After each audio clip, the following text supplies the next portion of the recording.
Capítulo 11 Reflexões sobre as memórias anteriores, por Jonathan Edwards. Primeira reflexão. Na vida de Brainerd, segundo entendo, podemos perceber a natureza da verdadeira religião cristã e também como ela opera, quando exemplificada num alto grau e numa poderosa prática de vida. De um modo particular, é digno observar-se, primeiro, quão claramente a religião de Brainerd se diferenciava da de algumas pessoas que simulam ter passado por uma aparente experiência de conversão salvadora operada em seus corações, as quais, vivendo em dependência disso, adaptam-se a uma disposição mental fria, descuidada e carnal, enquanto negligenciam a prática diária de uma fé íntegra e zelosa.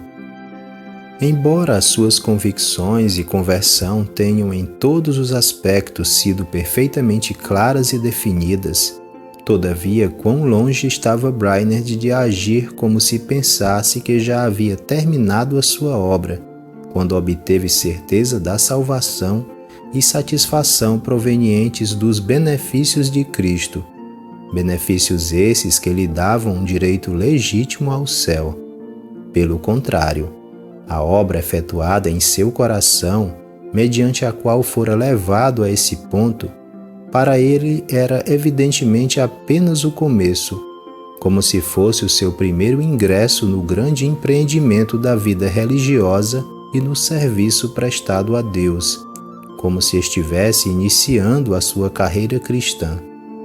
Seu trabalho não terminou, nem sua carreira se encerrou, senão quando a sua vida terrena chegou ao fim. Assim como a sua conversão não foi o fim do seu labor, nem do curso de seus empenhos na vida religiosa, assim também não foi o encerramento da obra do Espírito de Deus em seu coração. Pelo contrário, a sua conversão foi a aurora do dia pleno, uma luz que foi aumentando mais e mais o começo de seus santos afetos, de sua tristeza diante do pecado, de seu amor a Deus, de seu regozijo em Jesus Cristo e de seu anelo pela santificação. Muitos existem que, terminado o efeito da novidade, logo descobrem que a sua situação e os seus sentimentos assemelham-se muito ao que eram antes de sua suposta conversão no tocante a qualquer sede por Deus ou a busca ardente de suas almas pelas realidades divinas.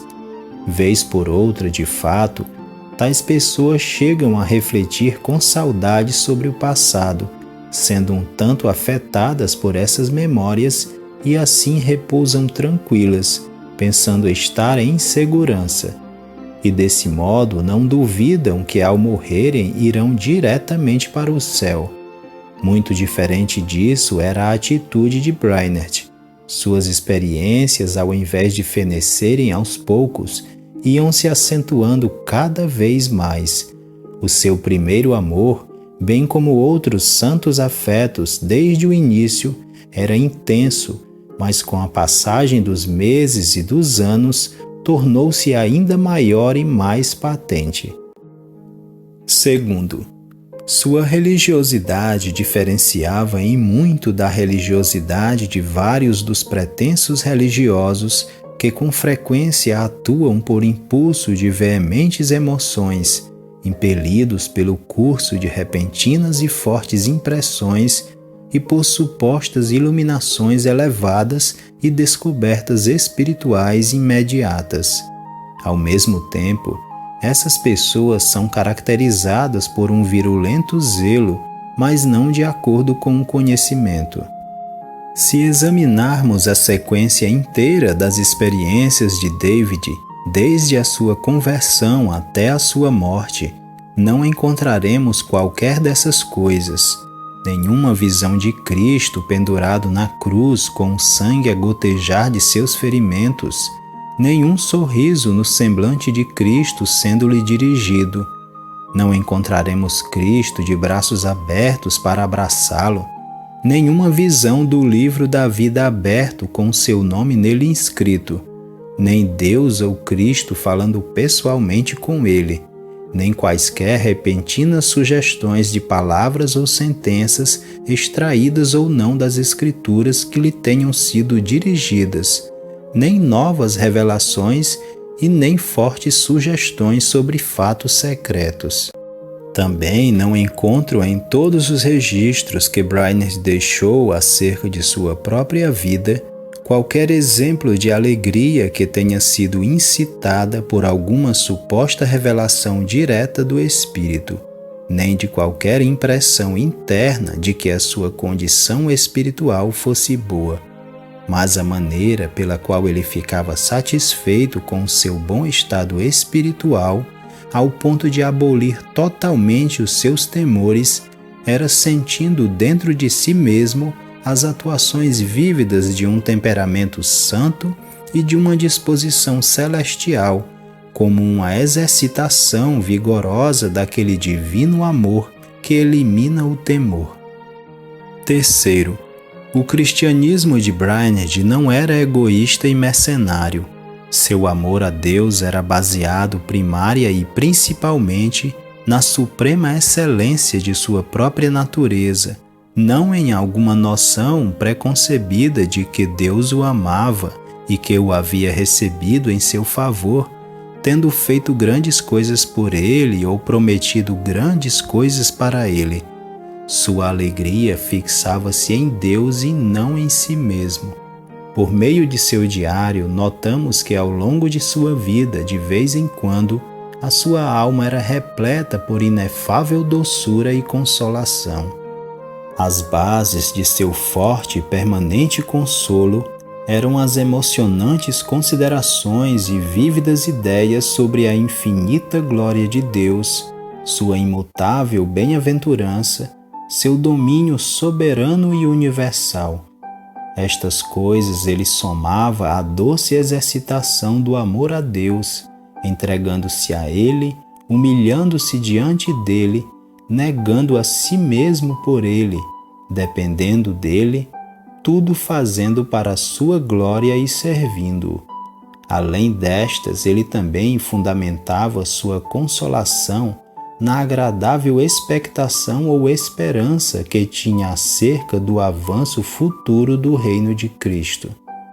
Parece claro e inequívoco o tempo todo, desde a sua conversão até a sua morte, que a santidade, a conformidade com Deus, o viver para Deus e para a sua glória, eram as coisas que se tornaram o grande objetivo da nova satisfação e apetite que lhe foram dados na sua conversão e que dali por diante foram conservados e multiplicados em seu coração. Era isso que o atraía, esse era o objetivo central de sua alma, esse era o oceano para onde vertiam todas as correntes de seus afetos religiosos. Esse era o objetivo de seus profundos desejos e de sua busca sincera.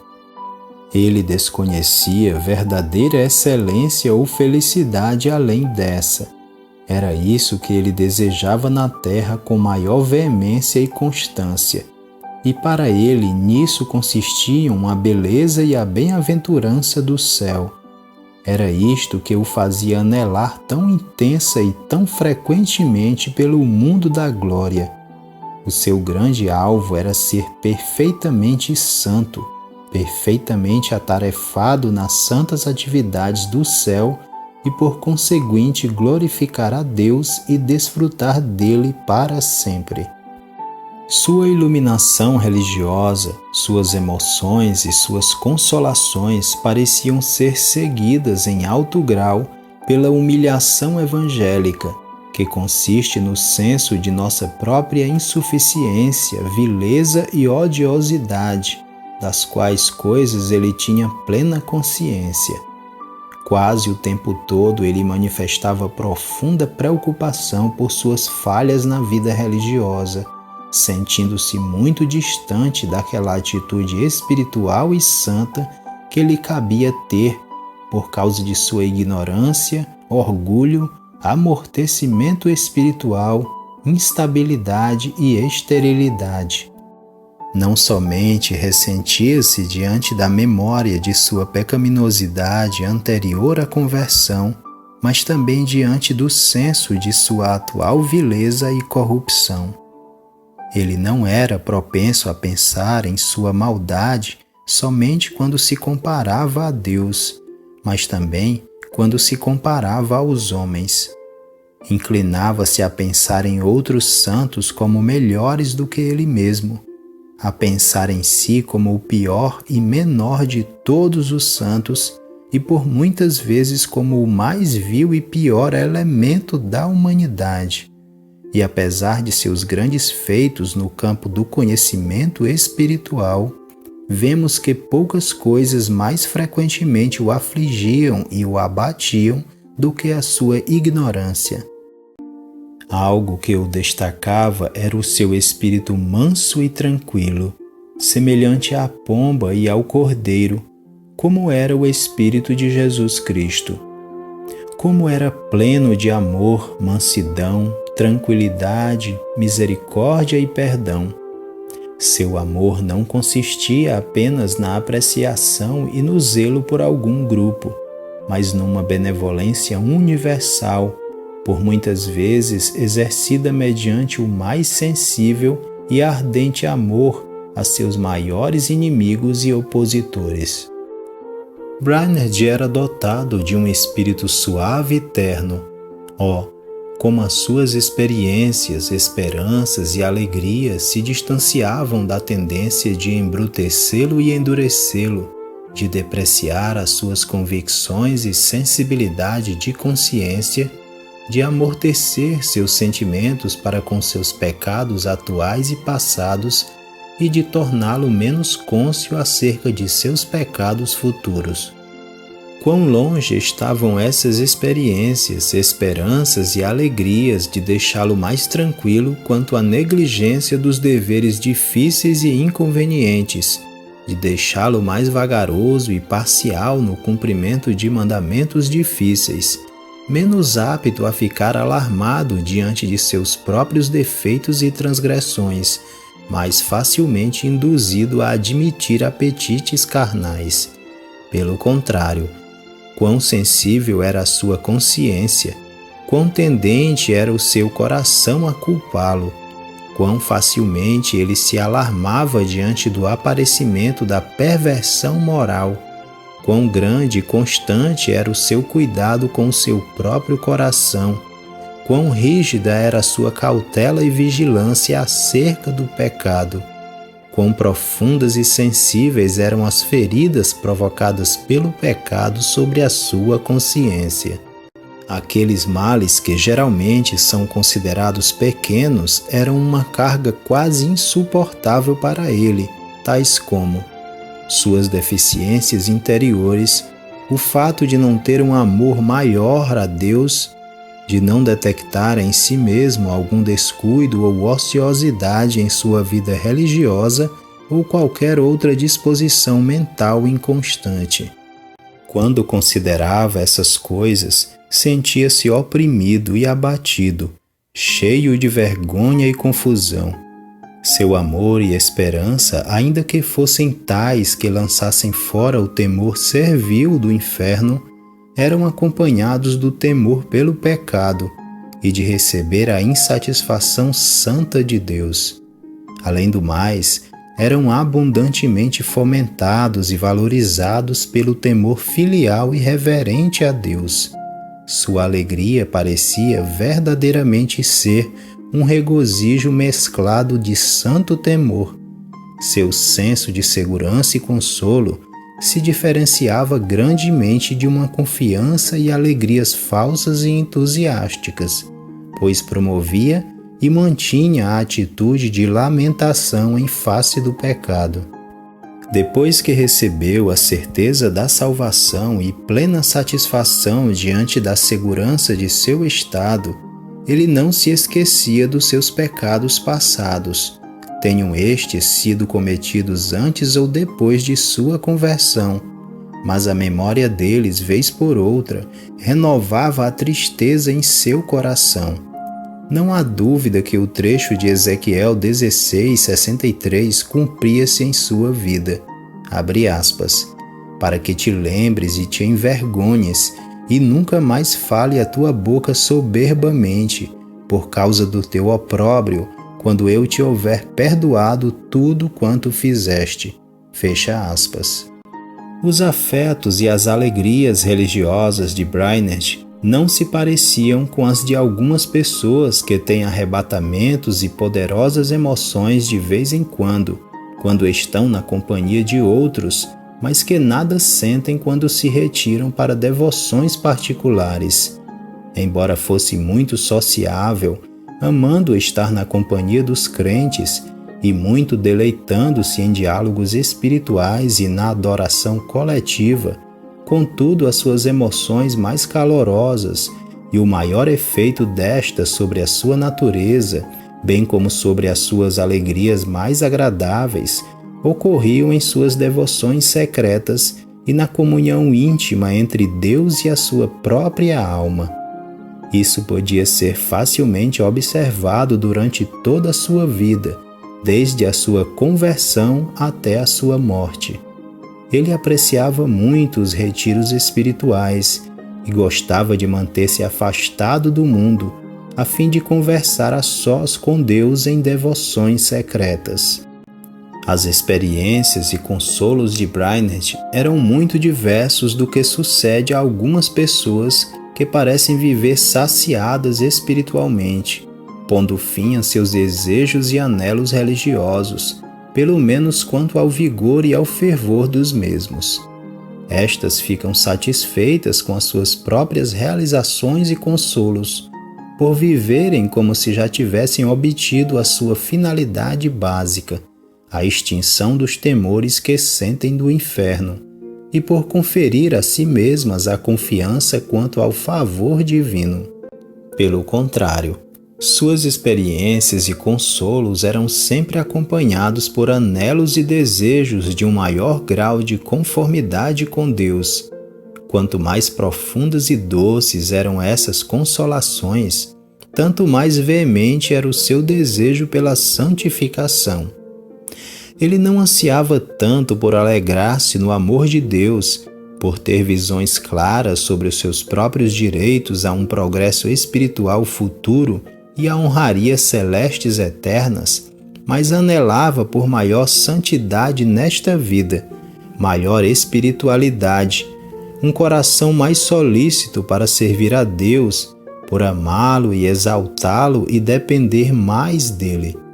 Desejava ardentemente servir melhor a Deus, fazer mais em prol de sua glória, fazer tudo quanto pudesse ser feito tendo em vista os interesses de Cristo como a sua justiça e força, e contemplar a ampliação e o avanço de seu reino na face da terra.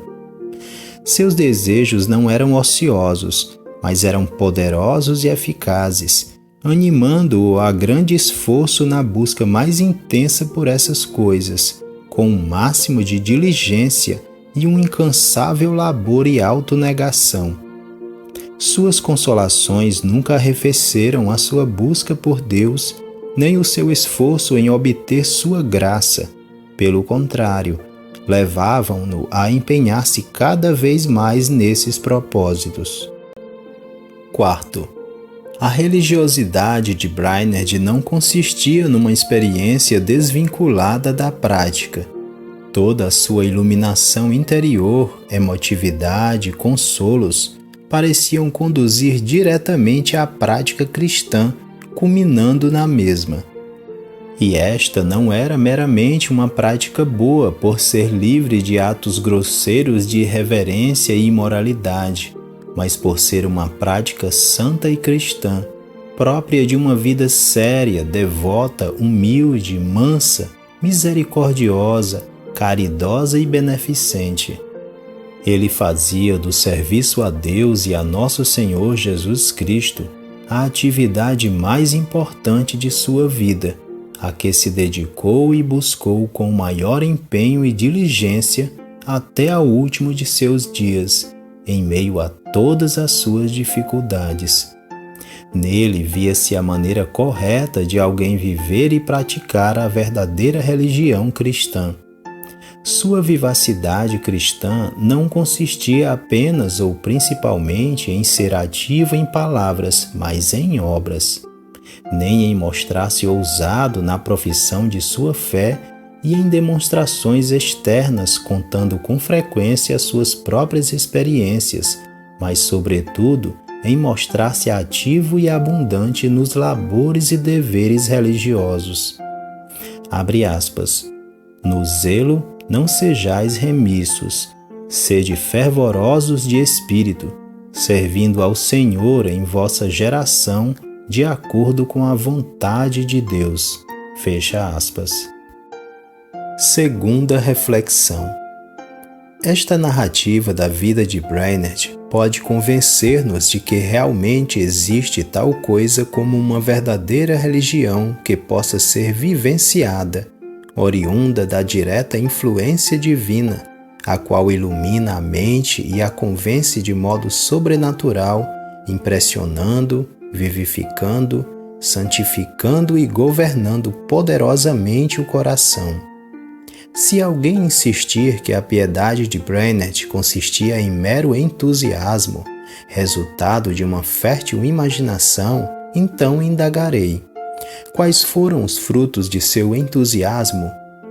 Podemos observar nele um elevado grau de honestidade e simplicidade, sinceros e ardentes desejos e esforços em conhecer e fazer tudo quanto é correto e justo, evitando qualquer coisa errada, um elevado grau de amor a Deus, deleite nas perfeições de sua natureza, colocando nele a felicidade do viver, e isso não apenas através da contemplação de Deus, mas por mostrar-se ativo em agradar ao Senhor e servi-lo.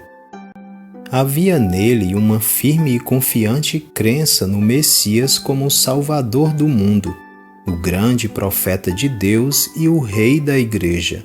Somando-se a isso o grande amor a Ele, o deleite e a satisfação no caminho da salvação por meio de Cristo e o anelo pela ampliação de seu reino. Ele possuía desejos profundos de que Deus fosse glorificado e o reino do Messias progredisse, quaisquer que fossem os meios utilizados. Demonstrava uma incomum resignação diante da vontade de Deus, mesmo sob grandes provações. Manifestava uma grande e total benevolência para com o ser humano, alcançando indistintamente pessoas de todas as características, por meio de um linguajar e um comportamento dóceis, de um tratamento gentil, de misericórdia, de liberdade, buscando com sinceridade o bem físico e espiritual dos homens. E vemos que todas essas qualidades eram acompanhadas de extraordinária humildade, mansidão, disposição em perdoar ofensas e até mesmo de amor pelos inimigos. Nele vimos um comportamento modesto, discreto e decente em relação aos que lhe eram superiores, inferiores ou iguais. Brainerd sabia aproveitar o seu tempo, cuidando para não desperdiçá-lo. Ele mantinha grande vigilância contra toda sorte de pecado no coração, na linguagem e nas ações. Vimos que esse exemplo e esses esforços resultavam dos mais felizes frutos e da benéfica influência sobre outros, quanto a harmonizar, civilizar, reformar e transformar da maneira mais maravilhosa alguns dos selvagens mais brutais ou outras pessoas ociosas, imorais, alcoólatras, assassinos, idólatras grosseiros e feiticeiros. Homens eram assim levados a uma permanente sobriedade, diligência, devoção, honestidade, boa consciência e amor. As virtudes acima nomeadas e os labores bem-sucedidos afunilavam-se todos em uma maravilhosa paz, em grande estabilidade, calma e resignação diante dos sinais sensíveis da aproximação da sua morte. Ele anelava pelo estado celestial, não somente por causa das honras e das vantagens envolvidas nessa circunstância, mas, acima de tudo, devido à perfeição moral e às santas e benditas atividades que ali imperam. Essas qualidades foram vistas em um homem dotado de indisputável entendimento e bom juízo. Digo, pois, que se todas essas virtudes foram apenas fruto do entusiasmo, então, por que o entusiasmo não seria considerada uma virtude desejável e excelente? Pois que mais poderia fazer a verdadeira religião cristã ou a melhor das filosofias? Terceira reflexão. A história da vida de Brainerd serve para confirmar as doutrinas da graça, pois se admitirmos que no âmago de seu viver cristão havia verdade, substância e valor, segue-se sem dúvida que aquelas doutrinas são de origem divina, visto ser evidente que sua vida, do começo ao fim, harmoniza-se com essas doutrinas. Foi por meio de doutrinas como estas que ele foi conduzido ao seu despertamento e profundo interesse pelas coisas de natureza espiritual e eterna. Por meio dessas doutrinas, as suas convicções foram mantidas e levadas avante, e a sua conversão evidentemente ocorreu em plena harmonia com as mesmas. Ela não resultou da confirmação e aperfeiçoamento de princípios e hábitos morais, mediante o uso, a prática e a disciplina diligente, juntamente com as concordantes sugestões e colaboração do Espírito de Deus. Antes, deveu-se totalmente a uma operação sobrenatural, que de súbito o arrancou das trevas para a maravilhosa luz e do poder do pecado para o domínio exercido por princípios divinos e santos. Em nenhum aspecto a sua conversão foi produto de seu esforço ou labor, e nem foi obtida mediante as suas virtudes pessoais. Também não ocorreu senão quando ele já estava plenamente convicto de que todas as suas virtudes, forças, labores e esforços jamais lhe valeriam coisa alguma para produzi-la ou obtê-la. Se Brainerd foi realmente levado a abandonar o pecado e se voltar para Deus, e se ele tornou-se um homem piedoso, de fato, então ninguém pode duvidar que a sua conversão ocorreu no tempo que ele pensava ter ocorrido. A transformação pela qual ele passou foi evidentemente a maior transformação moral que já experimentara, e nesta ocasião, ao que parece, é que foi inicialmente conduzido ao tipo de religião que ele manteve a vida toda. A conduta e disposição mental admiráveis. A narrativa mostra que esta mudança foi diferente em sua natureza e espécie de tudo quanto ele já passara. Sem dúvida foi algo que sucedeu de uma vez sem preparação prévia de sua mente, convencendo-a gradualmente mais e mais acerca das mesmas verdades, trazendo-a cada vez mais perto de tal disposição. Pois tudo aconteceu pouco depois da sua mente estar repleta de blasfêmia e de exercitar uma veemente e sensível inimizade contra Deus, com grande oposição às verdades que agora ele abraçava e nas quais descansava com todas as forças de sua alma, considerando-as divinas e gloriosas.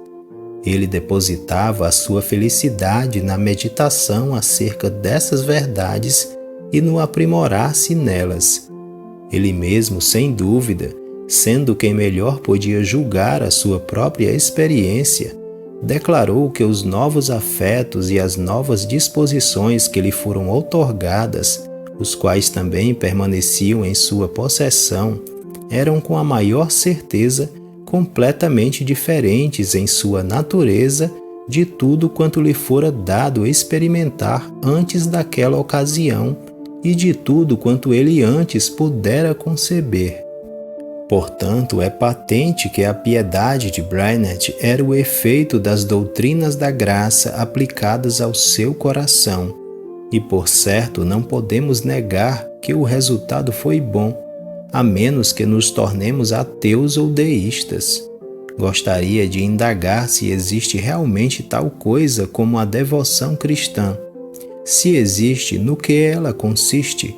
Qual é a sua natureza e qual é a sua justa medida? Não deve ela manifestar-se em um elevado grau? Nas Escrituras lemos abundantemente a respeito de amar a Deus de todo o coração, alma, mente e forças, de deleitar-se em Deus e de regozijar-se no Senhor com um júbilo indizível e cheio de glória. Lemos acerca da alma magnificando ao Senhor, tendo sede de Deus, tendo fome e sede de justiça, irrompendo em anseio pelos juízos divinos, orando a Deus com gemidos que não se podem exprimir, lamentando pelo pecado com o coração quebrantado e com o espírito contrito e etc. Quanto os salmos e outras porções bíblicas estão repletos de coisas como estas. Ora, no que essas coisas que foram expressas e vistas na pessoa de David Brainerd por si mesmas e em seus efeitos e frutos se diferenciam daquilo que as Escrituras indicam? A todas essas coisas ele foi conduzido por meio daquela estranha e maravilhosa transformação do ser humano que ele chamava de sua conversão. Porventura isso não concorda com o que por tantas vezes lemos no Antigo e no Novo Testamentos acerca da dádiva de um coração de carne, da criação de um espírito reto, da renovação da mente, da plena santificação, do tornar-se alguém uma nova criatura? Quarta reflexão. Não há porventura nas memórias que lemos sobre Brainerd muita coisa que ensine e estimule ao serviço, a nós que fomos chamados para a obra do ministério, bem como a todos os candidatos a essa grande obra? Ele parecia ter um profundo senso da grandiosidade e importância dessa obra que pesava tanto sobre a sua mente. Quão sensível era ele quanto à sua própria insuficiência para essa obra, e quão grandemente dependia da suficiência de Deus. Quão diligente se mostrava em estar qualificado para a mesma, e com esse alvo quanto tempo ele passava em oração e jejum, como também na leitura e na meditação, dedicando-se a essas coisas. Ele consagrou a sua vida inteira, todos os seus poderes e talentos a Deus, e olvidou e renunciou ao mundo, com todos os seus aprazimentos agradáveis e sedutores, a fim de que pudesse libertar-se totalmente para servir a Cristo em sua obra e agradar aquele que o escolhera para ser um soldado sob a autoridade do capitão da nossa salvação. Com quanta solicitude, seriedade e diligência ele se consagrou a Deus nosso Salvador, buscando a sua presença e bênção em secreto, por ocasião de sua ordenação ao ministério. E quanto o seu coração parecia constantemente envolvido, o seu tempo bem empregado e todas as suas forças gastas na atividade para a qual foi chamado e publicamente separado. A história de Brainerd mostra-nos como podemos obter êxito na obra ministerial. Ele buscou esse sucesso como um soldado resoluto busca a vitória em um cerco ou batalha, ou como um homem que participa de uma corrida aspirando pelo grande prêmio. Animado pelo amor a Cristo e às almas dos homens, Brainerd sempre batalhou fervorosamente, não apenas em palavra e doutrina, de maneira pública e privada, mas também em orações dia e noite, lutando com Deus em secreto, em trabalho de parto, com gemidos inexprimíveis e agonias, até que Cristo fosse formado nos corações das pessoas às quais ele fora enviado. Possuía grande sede pela bênção sobre o seu ministério, vigiando pelas almas como quem deve prestar conta. Ele saiu na força do Senhor Deus, buscando e dependendo da influência especial do Espírito, a fim de receber ajuda e obter sucesso. O seu trabalho teve um feliz resultado afinal, embora após longa espera e com muitas situações negras e desencorajadoras. Como um autêntico filho de Jacó, ele perseverou na luta, em meio às trevas da noite, até que irrompeu o dia.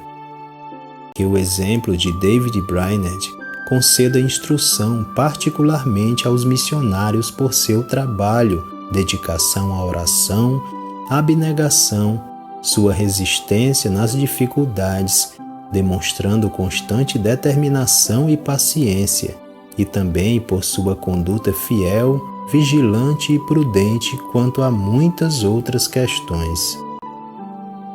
Quinta reflexão.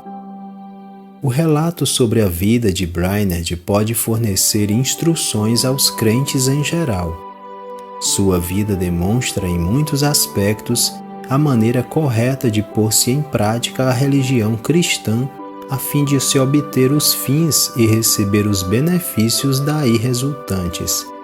Também ensina como os crentes devem correr a carreira que lhes foi proposta, se não quiserem correr em vão ou incertamente, mas quiserem honrar a Deus no mundo, adornando a sua profissão de fé, mostrando-se úteis para com seus semelhantes, desfrutando das consolações cristãs enquanto viverem, livres de dúvidas inquietantes e apreensões obscuras acerca da condição de suas almas, usufruindo de paz por ocasião da aproximação da morte e terminando a sua carreira com alegria. De modo geral, ele muito recomendava com esse propósito o aproveitamento do tempo, uma grande diligência nas atividades da vida cristã, vigilância e etc., exemplificando todas essas coisas de modo notável. Particularmente o exemplo e o sucesso de Brainerd no que concerne a certo dever especial pode ser muito útil para os pastores e os crentes em geral. Refiro-me ao dever do jejum em secreto. O leitor viu o quanto Brainerd recomendou esse dever e o quanto ele mesmo o punha em prática, e também não deve ter escapado à observação o quanto ele foi dedicado e abençoado por essa prática e o quanto a sua alma evidentemente se beneficiou dela. Dentre os numerosos dias que passou em jejum e oração secretos, acerca dos quais se referiu em seu diário, praticamente não houve uma única instância que não tenha sido seguida, de imediato ou pouco depois, por um visível sucesso e de uma bênção notável, no tocante às influências e consolações especiais do Espírito de Deus. Por várias vezes isso sucedeu antes daquele mesmo dia terminar. Devemos salientar, porém, que quando ele se dispunha a cumprir esse dever, ele o fazia com grande empenho, esforçando-se em apegar-se a Deus, perseverando com insistência em oração, com uma atitude semelhante à de Jacó, o qual disse ao anjo, abre aspas, não te deixarei ir se não me abençoares. Fecha aspas. Gênesis 32, 26. Sexta reflexão. No relato que vimos atrás, há muita coisa que estimula e encoraja o povo de Deus a dedicar-se a orações e esforços intensos em prol do avanço e ampliação do reino de Cristo no mundo. Brainerd legou-nos um excelente exemplo quanto a isso. Ele buscava a prosperidade de Sião com todas as suas forças e preferia o céu acima de qualquer satisfação.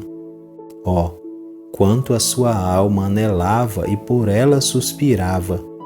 Quão zelosa e frequentemente ele lutou com Deus a esse respeito, e tomado por esses desejos e orações, quanto parecia se distanciar de todos os pontos de vista pessoais e egoísticos, pois ele era encorajado por um amor puro a Cristo, por um sincero desejo pela sua glória e por uma abnegada afeição pelas almas dos homens. A consideração desses fatos deve servir não somente de incentivo para o povo de Deus, mas também de um encorajamento apropriado, de modo que busquem e orem intensamente por um derramamento do Espírito de Deus e por um amplo reavivamento. Confesso que o fato de Deus ter dado tão intenso espírito de oração em favor da graça do avivamento a um tão eminente servo seu, tendo estimulado daquela maneira com tão veemente sede de alma, ao ponto dele agonizar-se em oração a esse respeito vez por outra no decorrer de sua vida, é uma daquelas coisas, entre outras, que me infundem grande esperança de que Deus tem planejado realizar algo muito glorioso no interesse de sua igreja dentro em breve. Um caso de oração como esse, conforme entendo, insufla maior encorajamento do que as orações comuns, frias e formais de milhares de pessoas, visto que os desejos e as orações de Brainerd em favor da vinda do reino de Cristo eram muito especiais e extraordinárias. Penso que também podemos esperar, com certa razão, que o mesmo Deus que incitou esses desejos e orações haverá de lhes dar resposta com algo especial e extraordinário. E de modo particular, penso ser digno de nota para nosso encorajamento que quando ele estava para morrer e seu coração anelava e suplicava de maneira incomum pelo florescimento do reino de Cristo na terra, e ao dar o último suspiro, elevou a sua alma para o seio do seu Redentor, orando e almejando por aquele glorioso evento, e assim expirou, com a grandiosa esperança de que esse avivamento logo começasse a se cumprir. Não posso concluir estas reflexões sem um grato reconhecimento da misericórdia de Deus nas circunstâncias da morte de David Brainerd, sobretudo na graciosa dispensação da providência divina para comigo e meus familiares, no fato de que estas coisas foram ordenadas de tal modo que, estando Brainerd a cerca de 350 quilômetros de distância, tenha sido trazido para minha residência nos estágios finais de sua enfermidade, tendo falecido aqui. Assim, tivemos oportunidade de conhecê-lo mais intimamente e de dialogar com ele, mostrando-lhe os nossos solícitos cuidados em tais circunstâncias, acompanhando a sua conduta como moribundo, ouvindo os seus discursos do leito de morte, recebendo os seus conselhos finais e colhendo os benefícios de suas últimas orações. Que Deus, em sua infinita misericórdia, conceda-nos que nunca nos olvidemos dessas coisas, aprimorando-nos sempre com base nas vantagens assim recebidas. Que o Senhor também nos outorgue que esta narrativa sobre a vida e a morte de Brainerd redunde em grande benefício espiritual de todos quantos puderem lê-la, mostrando ser um feliz meio de promover o avivamento do verdadeiro cristianismo. Amém.